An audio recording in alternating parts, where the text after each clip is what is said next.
Hello बच्चों, आपका बहुत बहुत स्वागत। आज हम आपको पढ़ाएंगे यूनिट नंबर 4 में एफ ब्लॉक के तत्व, लैंथेनाइड और एक्टिनाइड। क्योंकि डी ब्लॉक के तत्व, उनके कंपाउंड इनसे पहले जो वीडियो हुई थी उनमें हो चुके हैं। आज आपको पढ़ना होगा एफ ब्लॉक के तत्व, लैंथेनाइड्स और एक्टिनाइड्स। ठीक है, तो शुरू करते हैं बच्चों। आज एफ ब्लॉक के तत्व, लैंथेनाइड तथा एक्टिनाइड। एफ ब्लॉक के तत्व, एफ ब्लॉक तत्व। एफ ब्लॉक के तत्वों को क्या नाम दिया गया है? लैंथेनाइड और एक्टिनाइड।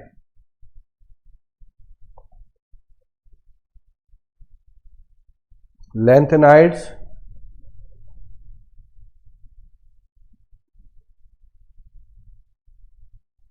तथा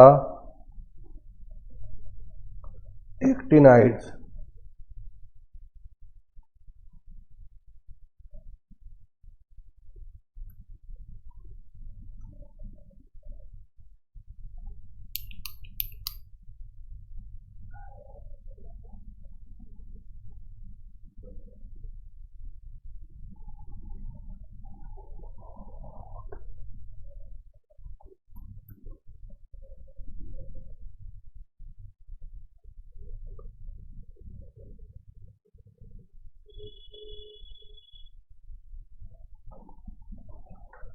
लैंथेनाइड और एक्टिनाइड्स, एफ ब्लॉक के तत्व।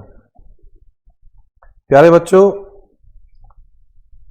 जो लैंथेनाइड श्रेणी और एक्टिनाइड श्रेणी है, इनमें से जो लैंथेनाइड श्रेणी है, ये लैंथेनाइड श्रेणी जो है ये होती है एफ ब्लॉक की प्रथम संक्रमण श्रेणी, और जो एक्टिनाइड श्रेणी है ये होती है एफ ब्लॉक की द्वितीय संक्रमण श्रेणी। एफ ब्लॉक की द्वितीय संक्रमण श्रेणी। और पहली कौन सी है? एफ ब्लॉक की प्रथम संक्रमण श्रेणी। तो लैंथेनाइड एफ ब्लॉक को जो है दो श्रेणियों में बांटा गया बेटे। एफ जो ब्लॉक है दो श्रेणियों में बांटा गया है, दो श्रेणी में बांटा गया है। नंबर 1 लैंथेनाइड श्रेणी, नंबर 2 एक्टिनाइड श्रेणी। नंबर 1 कौन सी है?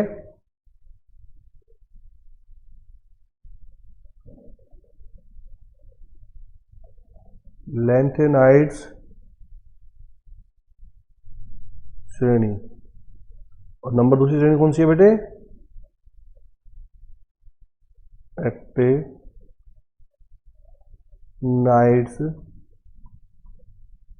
श्रेणी। दो श्रेणियों में इस ब्लॉक के तत्वों को बांटा गया है। तो लैंथेनाइड श्रेणी को बोलते हैं दुर्लभ मृदा तत्वों की प्रथम संक्रमण श्रेणी। क्या बोलते हैं इसे? दुर्लभ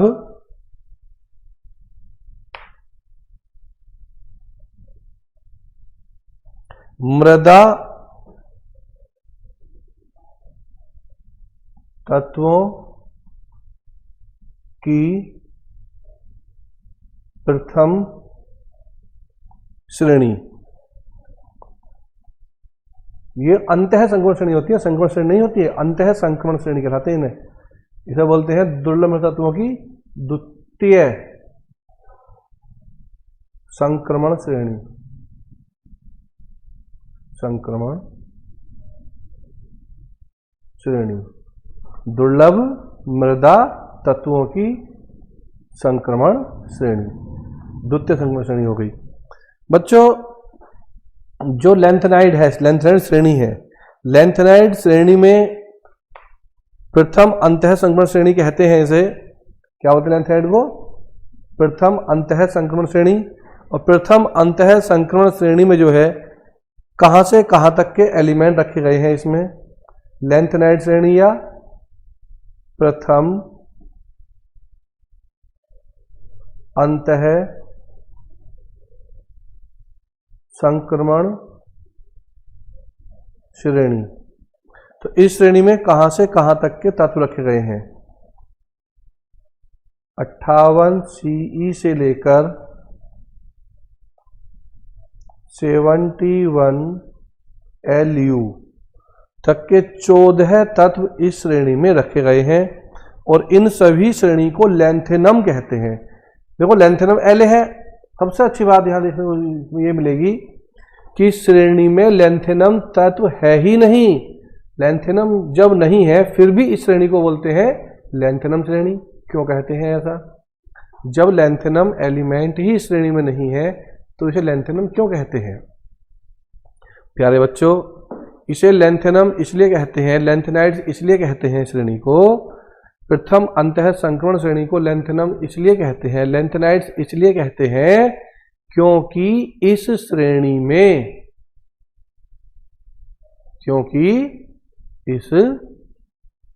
में जितने भी तत्व हैं 58 CE से 71 LU तक के 14 तत्व, ये सभी लेंथेनम का अनुसरण करते हैं, लेंथेनम को फॉलो करते हैं, इसलिए इस श्रेणी को लेंथेनम श्रेणी कहा जाता है। पहली बात समझ में आ गई आपको? तो इसे हम लेंथेनम श्रेणी क्यों कहते हैं? क्योंकि ये लेंथेनम का अनुसरण करते हैं। दूसरी आती है बच्चों द्वितीय अंतः संक्रमण श्रेणी। द्वितीय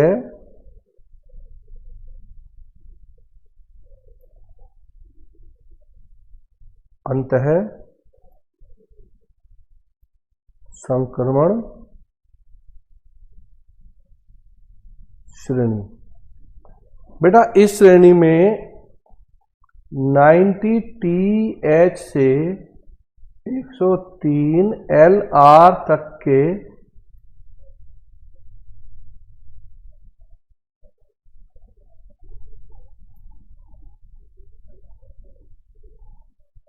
LR 90 TH से 103 LR तक के कुल 14 तत्व रखे गए इसमें भी, और ये सभी 89 AC एक्टिनाइड, 57 LA लेंथेनाइड था, ये 57 LA।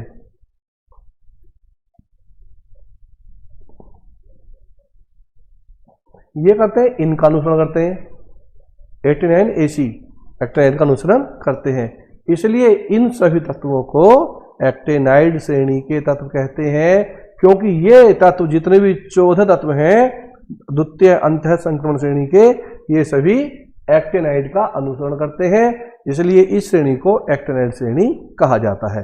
ये तो बात आ गई कि एफ ब्लॉक के में कितनी श्रेणी है, किस श्रेणी को क्या नाम दिया गया, इन श्रेणी को ये नाम क्यों दिए गए।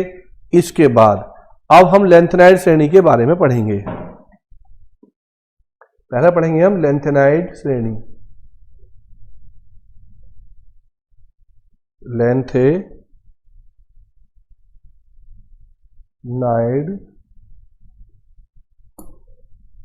श्रेणी, लेंथेनाइड श्रेणी के बारे में पढ़ेंगे।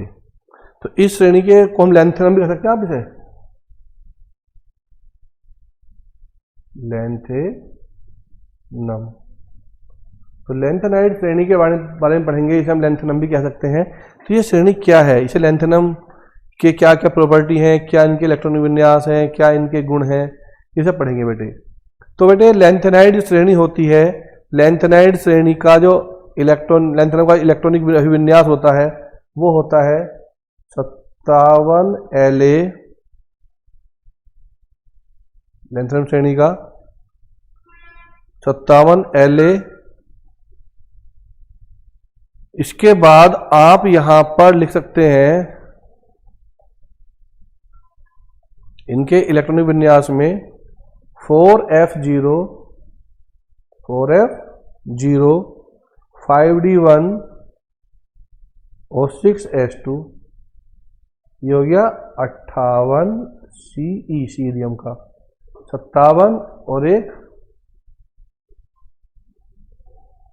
ये हो जाएगा बेटा लेंथेनम का हो गया, तो सॉरी ये हो गया लेंथेनम का। तो 57 लेने का बन जाएगा क्या, थोड़ा सही कर देता हूँ इसे मैं, बराबर लेंथेनम का जब बनाएंगे तो इसमें आप कर सकते हैं HENAHENAXE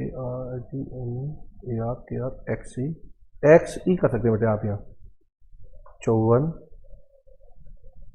और इसे आप कर सकते हैं, इस प्रकार लिख सकते हैं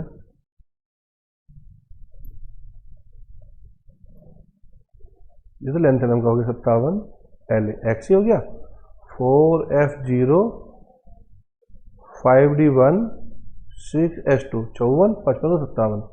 अब आता 58 सीरियम 54XE तो रहेगा ही रहेगा,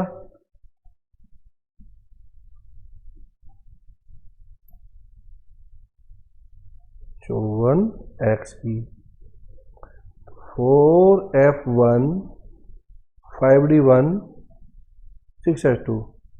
और हमें करना 59 का, 59 कौन होता PR, 59 PR 54XE 4F2 5D1 6S2। 60 का करना है हमें, 60 का होता है ND 60 ND 54XE 4F3 5D1 6S2। 61 PM करना है आपको, मान लिया तो क्या कर देंगे बस 61 PM में 54XE 4F3 की जगह 4F4 5D1 6S2। हमें करना हो 62 SM का, SM तो क्या बन जाएगा बोलो 54 जीनोन 4F5। तो इस प्रकार आप इन 14 एलिमेंट्स के यहां पर इलेक्ट्रॉनिक विन्यास लिख सकते हैं। नेक्स्ट अब आता है इनकी ऑक्सीकरण अवस्था बेटे।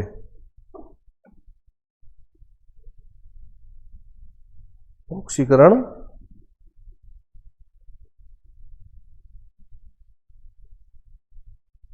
अवस्था, ऑक्सीकरण अवस्था में कैसे लिखेंगे, क्या है ऑक्सीकरण अवस्थाएं? जो लैंथेनाइड है इन सभी की प्रमुख ऑक्सीकरण अवस्था +3 होती है। जो इनकी प्रमुख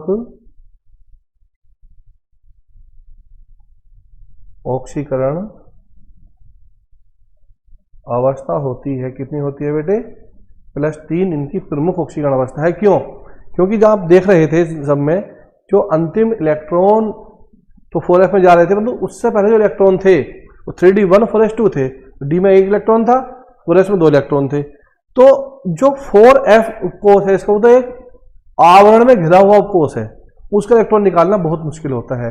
परंतु वहां पर जो 4D 5D और 6S के इलेक्ट्रॉन है वो आसानी से बाहर निकल जाते हैं, इसलिए इनकी मुख्य ऑक्सीकरण अवस्था +3 होती है, जो इसके अधिकांश एलिमेंट्स में देखने को मिलती है। इसके अलावा ये जो है +2 और प्लस के 4 ऑक्सीकरण अवस्था भी प्रदर्शित करते हैं। प्लस के 2 भी करते हैं और प्लस की 4 ऑक्सीकरण अवस्था भी प्रदर्शित करते हैं। और मुख्य ऑक्सीकरण अवस्था इसकी +3 ही होती है, पर ये कहीं कहीं +2 और +4 ऑक्सीकरण अवस्था भी प्रदर्शित करते हैं। ये आपको याद रखना है। तीसरा पॉइंट, तो इनकी प्रमुख ऑक्सीकरण अवस्था क्या होती है बेटे? +3। इसके अलावा +2 +4 ऑक्सीकरण अवस्था भी प्रदर्शित करते हैं। इसके बाद आता चुंबकीय गुण।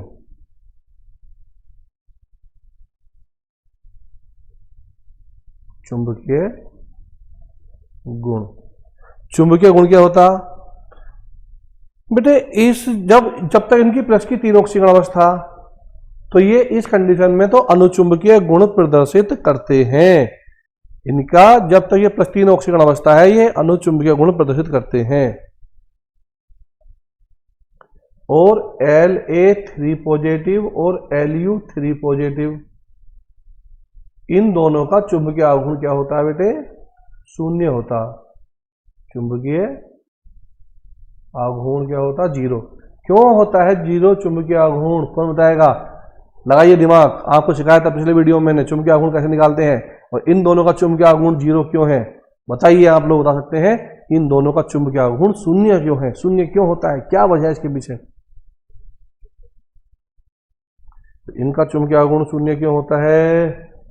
जल्दी बताइएगा, क्यों होता है चुंबकीय आघूर्ण शून्य? क्योंकि इनमें अयुग्मित इलेक्ट्रॉन नहीं होते, क्योंकि इनमें अनपेयर्ड इलेक्ट्रॉन नहीं है, इसलिए इनका चुंबकीय आघूर्ण शून्य होता है और ये प्लस ऑक्सीकरण अवस्था में सभी अनुचुंबकीय गुण प्रदर्शित करते हैं। परंतु La+3 और Lu+3 अनुचुंबकीय गुण प्रदर्शित नहीं करेंगे। ठीक है, क्यों नहीं करेंगे? अनुचुंबकीय व्यवहार वही प्रदर्शित करते हैं जिनमें कम से कम एक या एक से अधिक अयुग्मित इलेक्ट्रॉन होते हैं, और जिनमें कोई भी अयुग्मित इलेक्ट्रॉन नहीं है वे अनुचुंबकीय आघूर्ण भी शून्य होगा उनका, और वे अनुचुंबकीय गुण भी प्रदर्शित नहीं करेंगे। ठीक है, अब आता है बच्चों इसके बाद आयनों का रंग।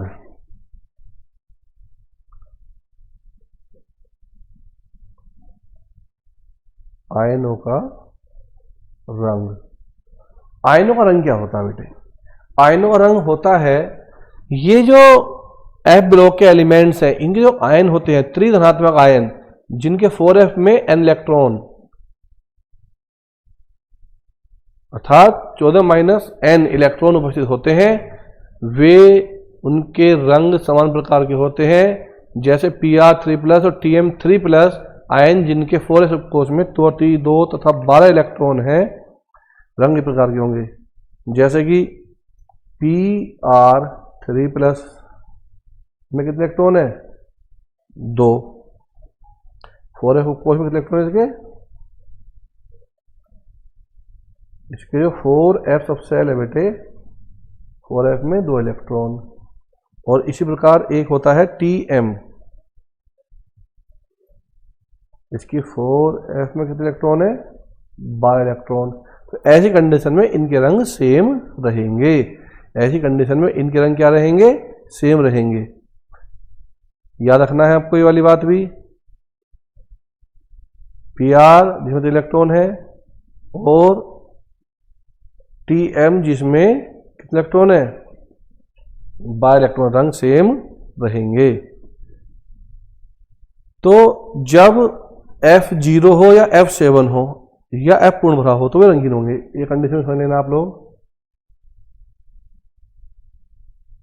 रंगहीन किस अवस्था में होंगे? रंगहीन की अवस्था क्या रहेगी? या तो 4f0 हो या 4f7 हो या 4f14 हो। इन कंडीशन में इनके आयनों का रंग हमेशा कलरलेस रहता है, कोई रंग नहीं होता, रंगहीन रहते हैं। तो ये भी आपको याद रखना है। अब आता है इसका जो महत्वपूर्ण पॉइंट है, ये तो आप समझ गए कि आयनों का रंग कहाँ डिपेंड करता है? अयुग्मित इलेक्ट्रॉनों की संख्या पर डिपेंड करता है आयनों का रंग। पर ये याद रखना, ये रंगीन होते हैं, परंतु अगर कंडीशन ये बन रही है 4f0, 4f7 या 4f14, तो इनके जो आयन्स हैं ये कलरलेस होंगे, इनका कोई रंग यहाँ पर इस कंडीशन में नहीं होगा। ये आपको ध्यान रखना है। तो ये बहुत जरूरी बात है जो आपको ध्यान में रखनी है। अब आता है परमाणु और आयनों का आकार। ये बड़ा इंपॉर्टेंट टॉपिक है, बोर्ड एग्जाम में अनेकों बार आ चुका है। तो यहां पर लिख देते हैं हम, very very most important topic है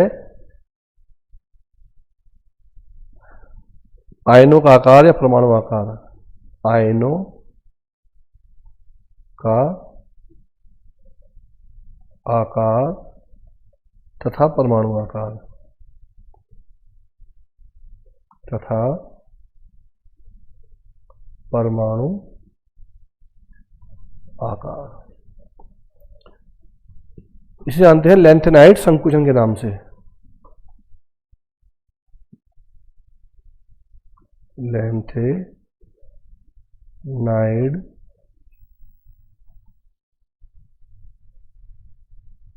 संकुचन। लैंथेनाइड संकुचन के नाम से इसे जाना जाता है बच्चों। ये अब क्या है, देखो हम चले LU से LA से LU की ओर। जब LA से LU की ओर गए, 57 से 71 की ओर पहुंचे, तो क्या हुआ, 57 से 71 की ओर जाने पर परमाणु आकार में लगातार कमी होती चली गई। इस परमाणु आकार में लगातार होने वाली कमी को, त्रिज्या में लगातार होने वाली कमी को क्या बोलते हैं, लैंथेनाइड संकुचन कहते हैं। ये बात तो समझ में आई हमें, पर ये होता कैसे है, जब हम लैंथेनाइड श्रेणी में लेफ्ट से राइट की ओर जाते हैं, 57 LA से 71 LU की ओर जाते हैं, तो 4f विविध इलेक्ट्रॉन 4f उपकोष में प्रवेश करना शुरू कर देता है। जब इलेक्ट्रॉन 4f उपकोष में प्रवेश करना शुरू कर देता है तो वहां पर नाभिकीय आवेश उत्पन्न हो जाता है। भाई हम 58 CE के पास जाते हैं,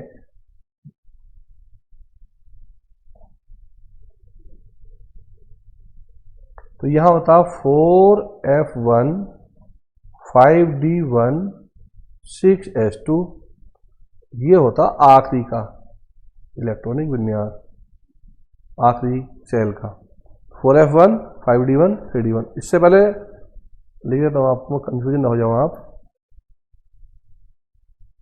54 जीनोन, तो 54 और 55 56 तो 58 हो गए, तो 4f इलेक्ट्रॉन गया।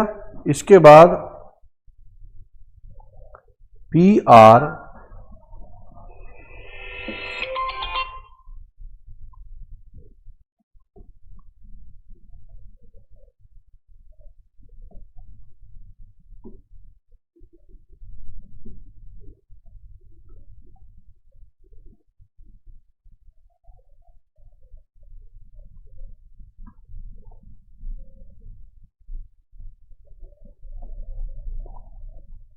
59 PR 54XE 4f2 5d1 6s2 60 ND 3 positive. ND का बनेगा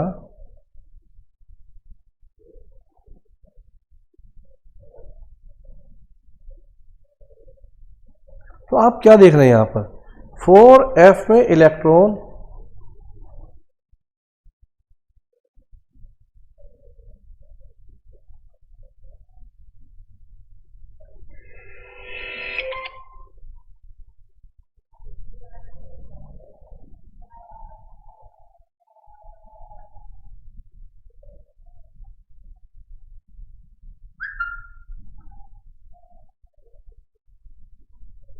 ये चल रही है बेटे, 1 मिनट जरा मैं अभी बताऊँ आपको। हाँ तो बच्चों यहाँ पर मैंने ये लैंथेनाइड के इलेक्ट्रॉनिक कॉन्फ़िगरेशन लिखे 58 CE PR ND SE PM के। तो आप देख रहे हैं कि इनमें अगर हम देखें तो +3 ऑक्सीकरण अवस्था दिखाएंगे सभी के सभी, ये +3 ऑक्सीकरण अवस्था दिखाएंगे सभी। क्यों? क्योंकि इनके 4s और 3d में कितने इलेक्ट्रॉन है, 3 इलेक्ट्रॉन है।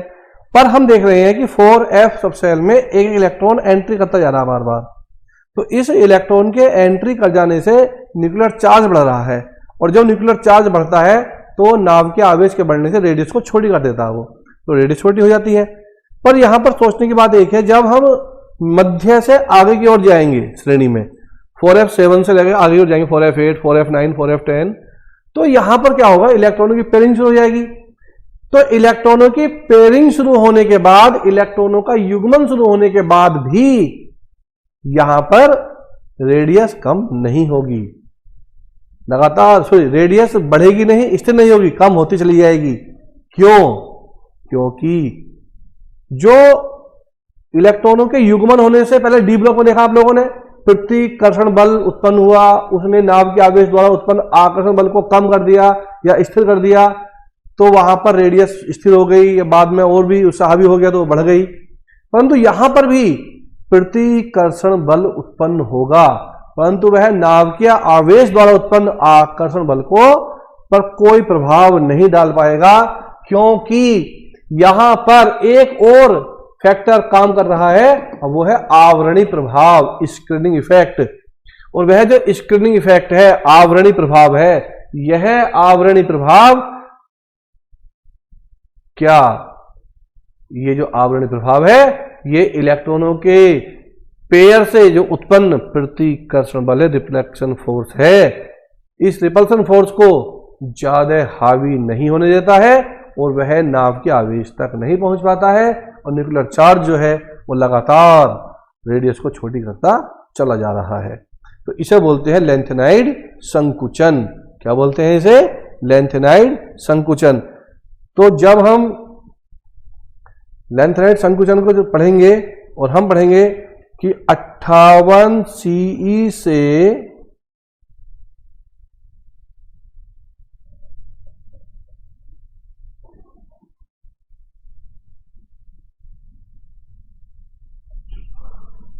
71 LU तक जाएंगे, तो इतना जब आगे चलते चले आएंगे तो परमाणु क्रमांक बढ़ने के साथ साथ परमाणु त्रिज्या, एटॉमिक रेडियस में लगातार कमी होती चली जाएगी, और ये जो कमी आएगी C से LU तक, ये कुल संकुचन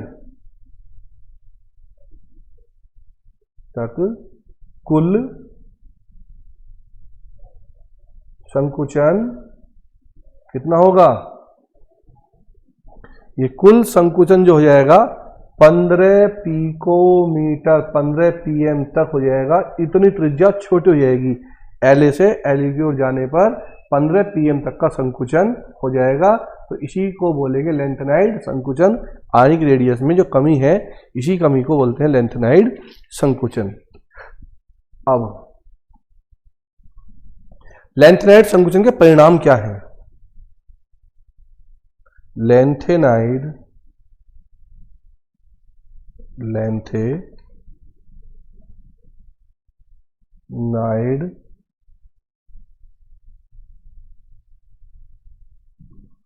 संकुचन के परिणाम क्या है? ये परिणाम इसके आपने देखा, पहला परिणाम क्या देखा आप लोगों ने? लेंथेनाइड संकुचन का पहला परिणाम देखा आप लोगों ने, परमाणु व आणविक त्रिज्या में कमी, परमाणु व आयनिक त्रिज्या में क्या देखने को मिली आपको? कमी। तो लेंथेनाइड संकुचन का जो पहला प्रभाव दिखाई दिया, वो हमने दिखाई दिया कि लेंथेनाइड की त्रिज्या है, उनकी परमाणु व आणविक त्रिज्या में लगातार हमें कमी देखने को मिली। दूसरा हमने कहा देखा, ऑक्साइड और हाइड्रोक्साइडों की क्षारीयता।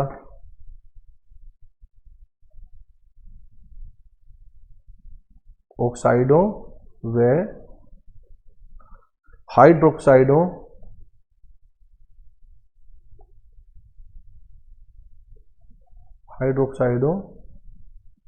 की क्षारीयता। ऑक्साइडों और हाइड्रोक्साइडों की क्षारीयता पर भी लेंथेनाइड संकुचन का प्रभाव देखने को मिला। लेंथेनाइड संकुचन के कारण इनके जो ऑक्साइड है और हाइड्रोक्साइड है, इनकी क्षारीयता क्या होती है? परमाणु क्रमांक बढ़ने के साथ साथ घट जाती है। तो क्षारीयता क्या होती है? क्षारीयता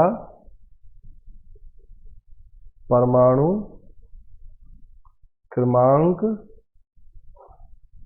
बढ़ने के साथ साथ घट जाती है, के साथ साथ घट जाती है।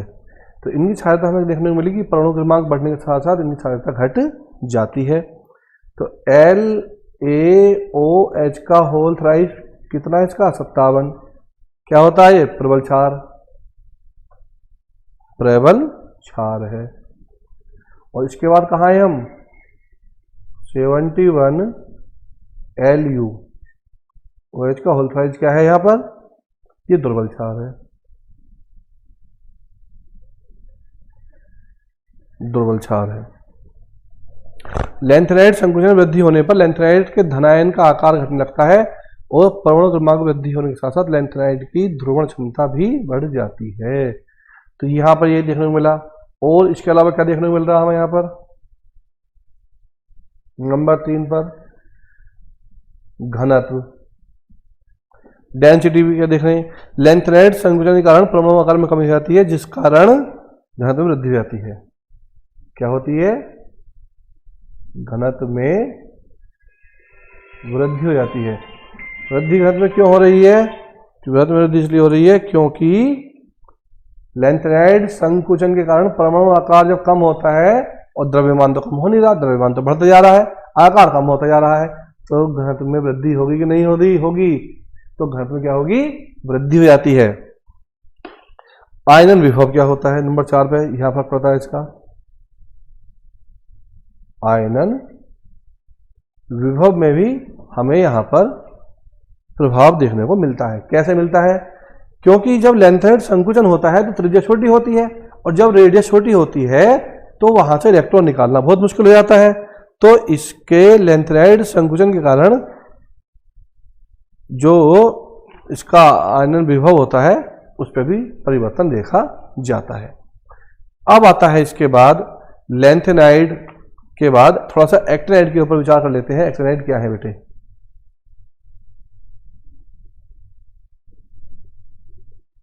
एक्टिनाइड्स,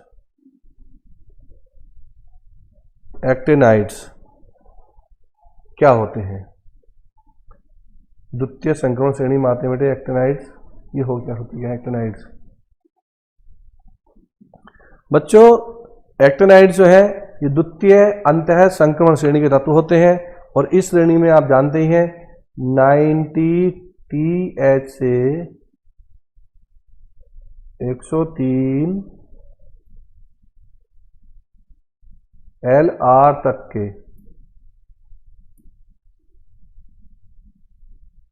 कुल 14 तत्व हैं, परंतु ये तत्व सारे 89AC एक्टिनाइड का अनुसरण करते हैं। बच्चों इनकी जो ऑक्सीकरण अवस्था होती है, मुख्यतः उनकी ऑक्सीकरण अवस्था देखने को मिलती है। सभी श्रेणी के तत्वों की ऑक्सीकरण अवस्था आती है +2, +4, +5, +6, +7। ये इनकी मुख्य ऑक्सीकरण अवस्थाएं होती हैं बच्चों। आयनिक त्रिज्याएं बच्चों, आयनिक त्रिज्याएं का वही है यहाँ पर भी, जो इनकी आयनिक त्रिज्या है। तो किसी भी संक्रमण श्रेणी में जो इनकी आयनिक त्रिज्या है लेफ्ट टू राइट चलेंगे तो क्या होती हैं, घटती हैं। क्यों, क्योंकि नाव के आवेश बढ़ता है, और नाव के आवेश के बढ़ जाने से आयनिक त्रिज्या घटनी शुरू हो जाती है। इसके बाद आता आयनों का रंग। आयनों का रंग, तो बेटे अधिकांश एक्टिनाइड जो है रंगीन होते हैं, केवल अधिकांश एक्टिनाइड रंगीन होते हैं केवल 5F0, 5F7 और 5F14 इन्हें छोड़ दिया जाए तो अधिकांश क्या होते हैं, ये सभी के सभी रंगीन होते हैं। ये रंगीन होते हैं, बाकी रंगीन होते हैं। अब आता है इनका चुंबकीय गुण।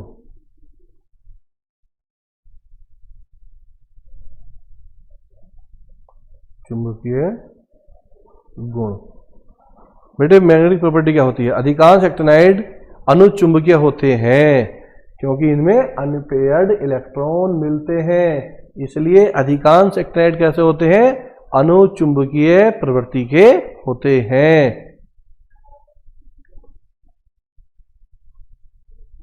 तो ये तो आप पढ़ लेंगे, अधिकांश कैसे होते हैं, अनुचुंबकीय, अनुचुंबकीय होते हैं अधिकांश।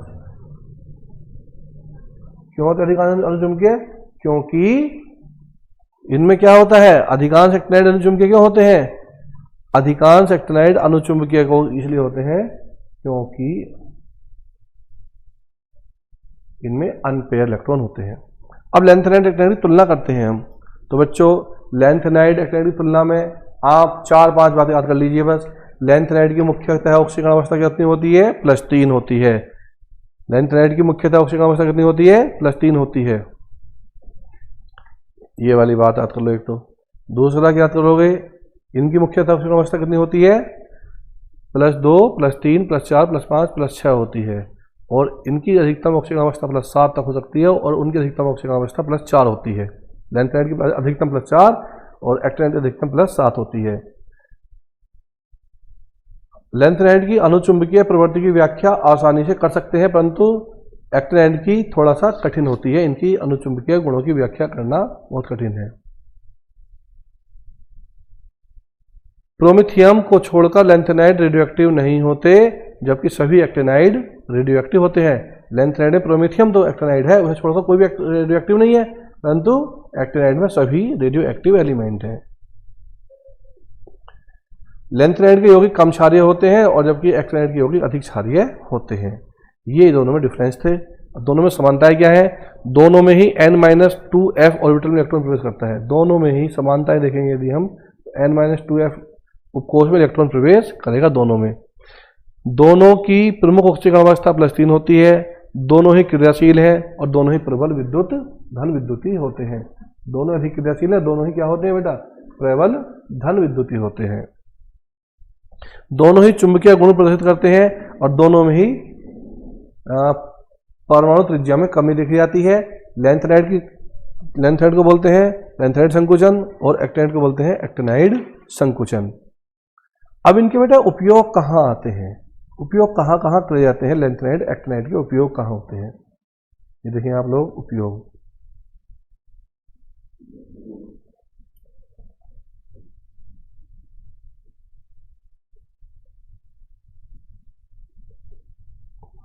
उपयोग कहाँ होते हैं बेटा? लैंथेनाइड का उपयोग शुद्ध अवस्था में लैंथेनाइड का कोई भी प्रमुख उपयोग नहीं है शुद्ध अवस्था में। वैसे इनके कुछ उपयोग हैं। मिश्र धातु बनाने में इनका उपयोग होता है। दुर्लभ मृत धातु सीरियम लवण का उपयोग जो है गुणात्मक और परिमाणात्मक विश्लेषण में होता है। सीरियम फॉस्फेट का उपयोग पेट्रोलियम उद्योग में उत्प्रेरक के रूप में करते हैं। Nd2O4 Pr2O3 का उपयोग शीशे को रंगने में किया जाता है। इसी प्रकार एक्टिनाइड के उपयोग कहाँ होते हैं समझो बच्चों। एक्टिनाइड का उपयोग थोरियम तथा उसके यौगिक का प्रयोग नाभिकीय रसायन में किया जाता है। यूरेनियम और प्लूटोनियम का उपयोग परमाणु रिएक्टर में ईंधन के रूप में करते हैं। तो यूरेनियम का और प्लूटोनियम का उपयोग, यूरेनियम का और कौन सा? प्लूटोनियम का उपयोग कहाँ करते हैं? परमाणु रिएक्टर में। परमाणु कहाँ करते हैं? परमाणु भट्टी जो होती है, जो परमाणु रिएक्टर होते हैं, रिएक्टर है परमाणु रिएक्टर में करते हैं ईंधन के रूप में। प्लूटोनियम का और किसका उपयोग? यूरेनियम का। यूरेनियम का और प्लूटोनियम का उपयोग कहाँ करते हैं? ईंधन के रूप में। कहाँ पर? परमाणु भट्टी में करते हैं। इसके अलावा जो थोरियम होते हैं, थोरियम के जो लवण हैं TH के जो लवण हैं, इनका उपयोग कहाँ करते हैं? इनका उपयोग चिकित्सा क्षेत्र में कैंसर के उपचार में किया जाता है। जो यूरेनियम के लवण हैं, यूरेनियम के जो लवण होते हैं बेटे, इनका उपयोग गिलास उद्योग में, वस्त्र उद्योग में, चिकित्सा क्षेत्र में किया जाता है। तो यूरेनियम के लवण का उपयोग करते हैं। तो ये सारे इनके उपयोग मेन जो थे मैंने आपको समझा दिए, बता दिए। अब बच्चों इसी के साथ ये यूनिट यहीं पर पूरी होती है। अब जो नेक्स्ट यूनिट है वो चलेगी आपको, उसका नाम है कोऑर्डिनेशन केमिस्ट्री, उपसह संयोजन यौगिक। उपसह संयोजन यौगिक है और उस यूनिट को अब मैं नेक्स्ट वीडियो में पढ़ाऊंगा आपको। और तब तक के लिए आप लोग इस जो पढ़ाया गया है इसे तैयार कर लीजिए, क्योंकि ये सारे जो है आपके एग्जाम में आने वाले टॉपिक हैं। और मुझे उम्मीद है कि आप लोग यदि ध्यान से समझेंगे और ध्यान से आपने पढ़ा होगा तो आप इसे एग्जाम में कर लेंगे।